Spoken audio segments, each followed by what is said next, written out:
त्या आधारेच त्याच्या गणगोतातील सगळ्या सोयऱ्यांना कुणबी जात प्रमाणपत्र देण्यात यावे।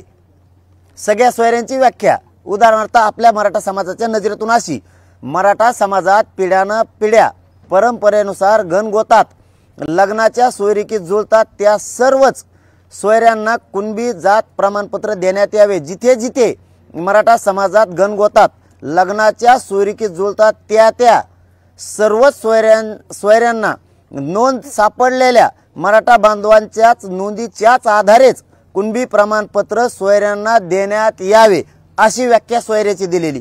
हे घेतलं नाही, त्याच्यात काही घेतलं, पितृसत्ताक टाकलं आणि मला मातृसत्ताक बे टाका। जे सांगत नाही ते उलट टाकतात। हे त्यांनी त्याच्यात घेतले तर काही गाळलेत। आपण त्यांना 3 ओळी दिलेल्या आहेत आणि ते त्यांनी मान्य केले। त्यांनी उलट असं सांगितलं होतं त्याच्यावरती सह्या करून द्या, म्हणजे याच्यात काहीच आता बदल नाही इथून पुढं। मला काय गरज नाही, आमचा शब्दच खूप झाला।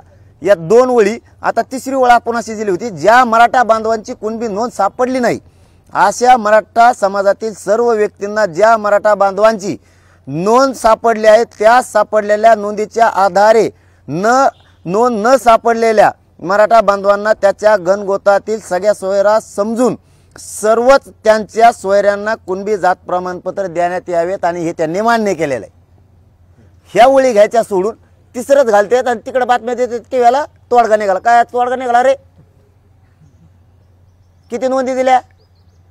त्यांचं म्हणणं होतं मराठा बांधवांना, हे आज प्रेसच्या माध्यमातून सांगतो मी, त्यांचं म्हणणं असं होतं आता हे 2 दिवसात होणार नाही, 54 लाखांना आम्ही कुणबी प्रमाणपत्र देतो, पण हे 2 दिवसात होणार नाही। मग 1.5 महिने काय केलं तुम्ही? आम्हाला कुठं आंदोलन उभा करायचं असलं, साखळी उपोषण करायचं असलं, आमरण उपोषण करायचं असलं, मुंबईला जायचं असलं, तुम्हाला 2 दिवसात होत नाही।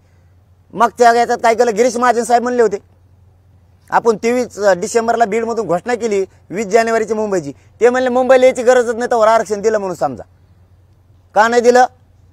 आता 2 दिवसात काय देणार तुम्ही? काहीच नाही। आणि इकडे तोडगे निघाले म्हणून बातम्या देणार तुम्ही चॅनलच्या बांधवाला आणि आमच्या मराठ्यात संभ्रम निर्माण करणार। मी मरुसर हटत नाही, सरकार विचार करू नका तुम्ही। ते हो, मी पक्का इथं, तुम्ही मराठ्यांना पक्क दिल्याशिवाय मी ही जागा सोडित नाही। मुंबईला येणार म्हणजे येणार, तुम्ही किती डाव टाका, किती ट्रॅप राहा, मी या मराठा समाजासाठी मरायला तयार आहे, पण मराठी मग बघा तुम्हाला फिरूनच देत नाही। आम्ही सांगतो एक, तुम्ही करता दुसरंच, असं होणार नाही।